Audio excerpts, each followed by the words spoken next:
बच्चों सुप्रभातम। देखिए 2 part complete होने के बाद आज तीसरा पार्ट स्टार्ट होने वाला है। ठीक है, आज हम पार्ट नंबर 3 को पढ़ेंगे और उसमें देखिए धातु धातु धातु किसको कहा जाता है बच्चों? धातु कहा जाता है क्रिया को। ठीक है, क्रिया यानी जो भी हम अपन काम करते हैं, जैसे पढ़ना, रोना, खाना पीना, रोना धोना, जो भी होता है उसको हम क्रिया कहते हैं। ठीक है, तो क्रिया में यानी लट लकार पढ़ेंगे। ठीक है, और वर्तमान काल। ठीक है, तो बच्चों मुझे ये बताइए, एक तो सबसे पहले आपको धातु के बारे में पता होना चाहिए, धातु किसे कहते हैं, क्रिया किसे कहते हैं। ठीक है, और एक लट लकार और वर्तमान काल। ठीक है, लकार संस्कृत में 10 होते हैं, लेकिन सामान्य तौर पर आपके 5 ही लकार काम में आते हैं। ठीक है, तो उसमें से सबसे पहले वाला होगा वर्तमान काल। ठीक है, वर्तमान काल, लट लकार काल। आ रहा समझ में? तो सबसे पहले यहाँ देखिए बच्चों, जहाँ किसी कार्य का करना या होना पाया जाए वहाँ क्रिया होती है। यानी जहाँ पर भी किसी भी काम का होना, जैसे मान लो कोई भी काम हो रहा है, जैसे अभी अपन क्या कर रहे हैं, पढ़ रहे हैं, तो पढ़ने का काम हो रहा है ना। ठीक है, यानी किसी भी काम का होना पाया जा रहा है तो वहाँ क्रिया होती है, तो वो क्या हो रही है, क्रिया हो रही है। जैसे अपन अभी क्या करें बच्चों, पढ़ रहे हैं तो पढ़ने की क्रिया हो रही है। ठीक है, यदि हम अपन चलेंगे तो चलने की क्रिया हो जाएगी, खाना खाएंगे तो खाना खाने की क्रिया हो जाएगी। यानी जिस समय अपन जो भी काम कर रहे होते हैं, ठीक है, तो वो क्रिया होता है। क्रिया का मूल रूप जो होता है, ठीक है, यानी क्रिया का जो मूल रूप होता है उसको हम क्या कहते हैं, धातु कहते हैं। ठीक है, इसका जो मूल रूप होता है उसको हम क्या कहेंगे, धातु कहते हैं। यानी संस्कृत में क्रियापद तीनों लिंगों में क्या होते हैं, समान होते हैं। और संस्कृत में 3 लिंग होते हैं। कौन कितने लिंग होते हैं? 3 लिंग होते हैं। कौन कौन से होते हैं बच्चों? पहले भी मैंने आपको बताया था, पुल्लिंग, स्त्रीलिंग और नपुंसकलिंग। ठीक है, आ रहा समझ में? ये चीज़ आपको बार बार आपको याद ही करना पड़ेगा बच्चों। ठीक है, तो संस्कृत में कुल कितने लिंग होते हैं? 3 लिंग होते हैं। कौन कौन से? पुल्लिंग, स्त्रीलिंग और नपुंसकलिंग। और 3 ही वचन होते हैं। ठीक है, कौन कौन से वचन हुए? 3। प्रथम एक वचन, द्विवचन और बहुवचन। ठीक है, वचन कितने हुए संस्कृत में? 3। एक वचन, द्विवचन और बहुवचन। और 3 ही पुरुष होते हैं। कौन कौन से पुरुष होते हैं?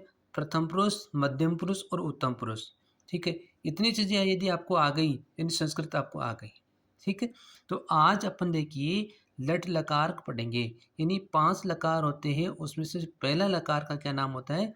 लट लकार है, यानी वर्तमान काल। यानी वर्तमान काल में अपन जो भी काम करते हैं, जैसे अभी अपन पढ़ रहे हैं, ठीक है ना, मैं पढ़ता हूँ, पढ़ रहे हैं ना अपनी, यानी वर्तमान में जो अभी जो समय में काम हो रहा है वो वर्तमान काल होता है। ठीक है, अब उसको अपन तीनों वचनों में कैसे लिखते हैं? जैसे एक वचन, द्विवचन और बहुवचन। ठीक है, प्रथम पुरुष, मध्यम पुरुष और उत्तम पुरुष। मैंने आपको 3 पुरुष बताई और 3 मैंने आपको वचन बताई। ठीक है, तो ये आपको आना चाहिए। जैसे अति आता है अंति। ठीक है, फिर स, सा, तत् और तौ, ते, ते, ताह, तानी। ठीक है, वह, यानी सह का अर्थ भी क्या होता है? वह होता है। और सा का भी अर्थ क्या होता है? वह होता है। और तत् का अर्थ भी क्या होता है? वह होता है। प्रथम पुरुष की बातें चल रही है। ठीक है, तौ, वे दो। और ते का भी वे दो अर्थ होता है। ठीक है, ते, ताह, तानी। ठीक है, इसका होता सबका अर्थ क्या होगा? वे सब। आ रहा है समझ में? यानी जिस शब्द अपन यदि कोई भी शब्द लिखेंगे, कोई भी, तो उसमें क्या होगा? लास्ट में अति, जैसे मान लो पठती, पठतः, पठन्ति। यदि अपन लट लकार में पढ़ धातु के रूप लिखेंगे, ठीक है, तो कैसे लिखेंगे? पठती, अति लास्ट में आ रहा है ना, तो लास्ट वाला वर्ड क्या बताया गया है? अति, अतः, अंती आएगा। ठीक है, तो इनका अर्थ क्या होगा? स तौ ते। ठीक है, या सा ते ता है, या तत ते तानी। ठीक है, इसी तरह इसका अर्थ आपको आना चाहिए। मध्यम पुरुष में असी अथ है, अथ। ठीक है, इसका अर्थ, इसका देखिए आगे, त्वम युवाम और यूयम। तो त्वम का अर्थ क्या होता है? तुम। युवाम का तुम दो, और यूयम का तुम सब। आ रहा है समझ में? उसके बाद में प्रथम पुरुष, मध्यम पुरुष, उत्तम पुरुष में क्या होगा? आमी, आव है, और आम है। यानी पठामी, पठावे, पठामै। यदि पठ धातु लिखेंगे तो अहम, आवाम, वयम। अहम का क्या अर्थ होता है बच्चों? मैं। और आवाम का हम दो, और वयम का हम सब।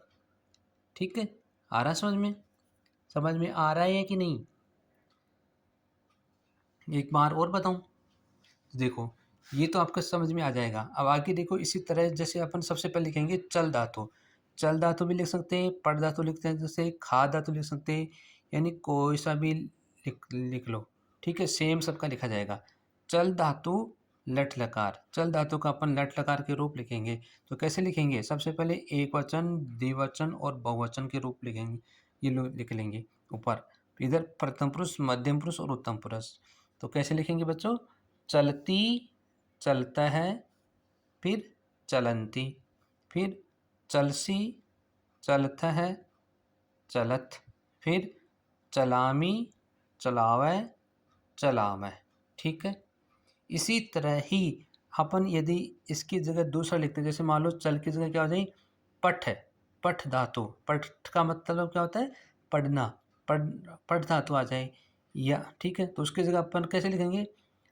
पठती, पठतै, पठन्ति, पठसी, पठतै, पठत, पठामी, पठावै, पठामै। आ रहा है समझ में? इसी तरह ही यदि अपन यहाँ पे लिखेंगे खाद धातु। खाद का मतलब होता है खाना। ठीक है, तो कैसे लिखोगे? खादती, खादतः, खादन्ति, फिर खादसी, खादतः, खादत, खादामी, खादावह, खादामै। आए समझ में? शाबाश। आगे देखिए बच्चों, अब आगे देखो, पठ का लिख भी रखा है। ठीक है, देखिए, पठ, पठ का मतलब क्या होता है? पढ़ना। ठीक है, तो इसमें देखो सेंटेंस के अकॉर्डिंग इसमें लिख रखा है एक वचन, द्विवचन और बहुवचन। ठीक है, तो सबसे पहले देखिए प्रथम पुरुष, स, सह पठती।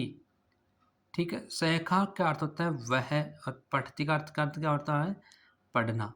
ठीक है, तो वह पढ़ता है, वह पढ़ता है। सह पठती, वह पढ़ता है। तव पढ़ता है, वे दो पढ़ते हैं। तव का क्या अर्थ होता है? वे दोनों। पढ़ता है, पढ़ते हैं, तो वे दो पढ़ते हैं। फिर ते पठन्ति, वे सब पढ़ते हैं। ठीक है, अब देखिए मध्यम पुरुष में क्या होगा? त्वम पठसी, तुम पढ़ते हो।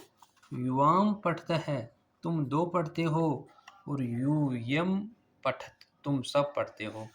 ठीक है, आगे देखिए उत्तम पुरुष, अहम पठामी, मैं पढ़ता हूँ। आवाम पठावे, हम दो पढ़ते हैं। और वयम पठामै, हम सब पढ़ते हैं। आ रहा समझ में? इसी तरह देखो लिख धातु यानी लिखना। तो लिख में देखो प्रथम पुरुष में सा लिखती, सा स्त्रीलिंग हो गए ना, तो वह लिख रही है या वह लिखती है। ठीक है, आगे ते लिखता है, वे दो लिख रही है। ठीक है, ताहा लिखंती, वे सब लिख रही हैं। उसके बाद में त्वम लिखसी, तुम लिख रही हो।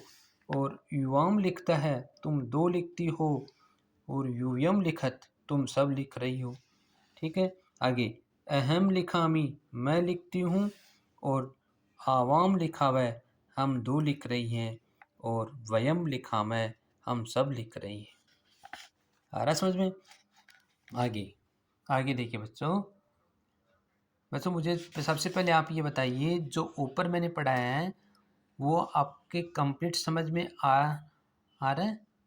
ठीक है, तो आगे देखिए। सबसे पहले देखिए, ये यहाँ पे ये बच्चा आपको दिखाई दे रहा होगा, तो बालक, सह बालकः अस्ति, ठीक है। सह का मतलब क्या होता है? वह। बालकः का मतलब क्या होता है? बालक। अस्ति मिस है, तो वह बालक है। इसका अर्थ क्या हुआ बच्चों? वह बालक है।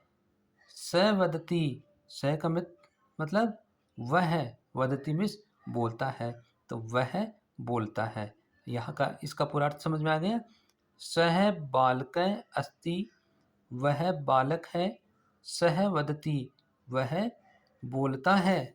आगे ये देखो, तौ बालकौ स्तः, ठीक है। तौ, तौ का मतलब क्या होता है? वे दोनों।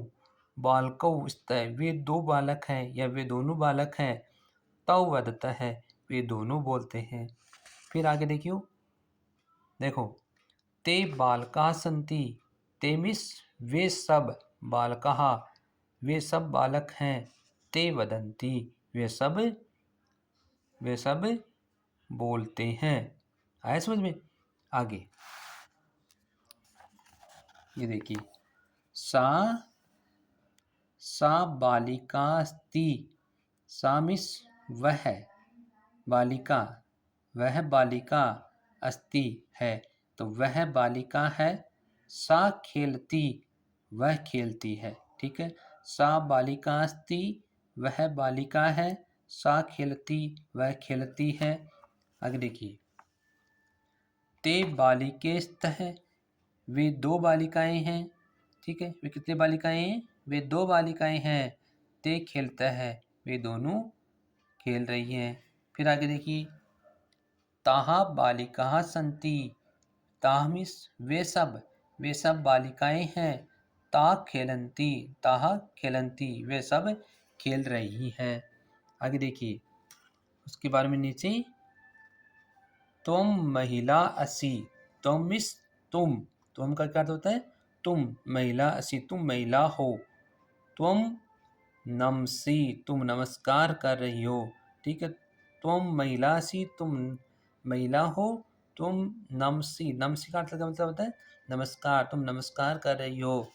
युवाम महिले स्तः, युवाम महिले स्तः, यानी तुम दोनों महिलाएं हो। युवाम नमता है, तुम दोनों नमस्कार कर रही हो। आगे, यूयम महिला स्तः, तुम सब महिलाएं हो। यूयम नमः, तुम सब नमस्कार कर रही हो। उसके बाद में आगे देखिए बच्चों, तुम बालकसी, तुम बालक हो। तुम किड्सी, तुम खेल रहे हो, ठीक है। आगे, युवाम बालको स्तः, तुम दोनों बालक हो, तुम दो बालक हो। युवाम क्रीडता है, तुम दोनों खेल रहे हो। फिर आगे, यूयम बालकास्तः, तुम सब बालक हो। यूयम क्रीडता है, तुम सब खेल रहे हो। आगे, अहम छात्रास्मि, मैं छात्रा हूँ। अहम पठामि, मैं पढ़ती हूँ, ठीक है। मैं क्या कर रही हूँ? पढ़ रही हूँ। अहम छात्रास्मि, मैं छात्रा हूँ। अहम पठामि, मैं पढ़ रही हूँ या मैं पढ़ती हूँ। आवाम छात्रे स्व, हम दोनों छात्राएं हैं। आवाम पठावै, हम दोनों पढ़ रही हैं, ठीक है। वयम छात्रा स्मः, हम सब छात्राएं हैं। वयम पठामः, हम सब पढ़ रही हैं। आ रहा समझ में? आगे देखिए,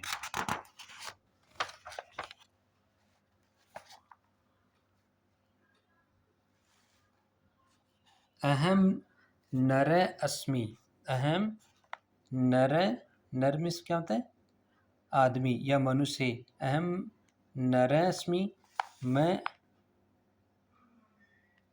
आदमी हूँ या नर हूँ या पुरुष हूँ। अहम पचामी, मैं क्या कर रहा हूँ? पचा रहा हूँ या मैं खाना पका रहा हूँ, ठीक है।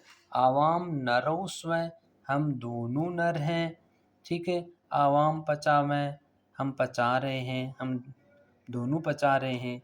वयम नरास्म है, हम सब नर हैं। वयम पचामै, हम सब पचा रहे हैं। ठीक है, पका रहे हैं। ठीक है, आगे कुछ अन्य धातु रूप लट दे रखे हैं, जैसे मान लो क्री धातु होता है। क्री धातु, क्री का मतलब करना अर्थ होता है, करना अर्थ में। तो प्रथम पुरुष, मध्यम पुरुष, उत्तम पुरुष में करोति, कुरुतः, कुर्वन्ति। ठीक है, फिर करोसि, कुरुतः, कुरुत, करोमि, कुर्वन्, कुर्मः।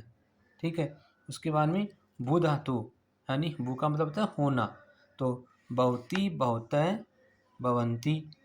फिर भवसि, भवतः, भवत्, भवामि, भवावः, भवामः। आगे वस धातु, वस्ति, वस्तः, वसन्ति। फिर वससि, वस्तः, वसत्। फिर वसामि, वसावः और वसामः। आगे देखिए धाव, धाव धातु यानी दौड़ना, धावती, धावतः, धावन्ति। ठीक है, उसके बाद में धावसी, धावतः, धावत, धावामि, धावावः, धावामः। इसी तरह आगे देखिए अस् धातु, अस् धातु अस्मि से होता है होना, अस्ति, स्तः, सन्ति, अस्सि, स्तः, सत्, अस्मि, स्व, स्म। ठीक है, अन्य धातु देखिए और भी दे रखी है इसमें, तो आपको तो सिर्फ इतनी एक बार याद कर लोगे तो काफ़ी है बच्चों। दा का अर्थ होता है, दा यानी यच धातु के रूप में चलती है। दा का अर्थ होता है देना। त्रि का यानी तर, तैरना होता है। ग्रह, जिग्र, सूंघना। अस, होना। गई, गाय, गाना। स्मृ, स्मर, याद करना। ठीक है, उसके बाद में नी का मतलब नए, नए का अर्थ होता है ले जाना। इसी तरह गर्ज का गर्जना होता है, कूज का कूजना, स्ता यानी तिष्ठ ठहरना। ठीक है, ठहरना होता है। उसके बाद में गम का जाना, गच्छ, रक्ष रक्षा करना, यज का यज्ञ करना, दृश्य पश्य यानी देखना। उसके बाद में आगे देखिए धातु और अर्थ देखिए, भ्रम, घूमना। पा, पिप धातु होती है पीना। चर, चरना। हंस, हंसना। भू, होना। पत, गिरना। तो ये अन्य और भी धातुएं होती है। तो ये आपका पाठ 3 कंप्लीट होता है। तो एक बार आप अपने घर पे इसको पढ़ना, इसका रिवीजन करना अच्छे से बेटा। ठीक है, ओके।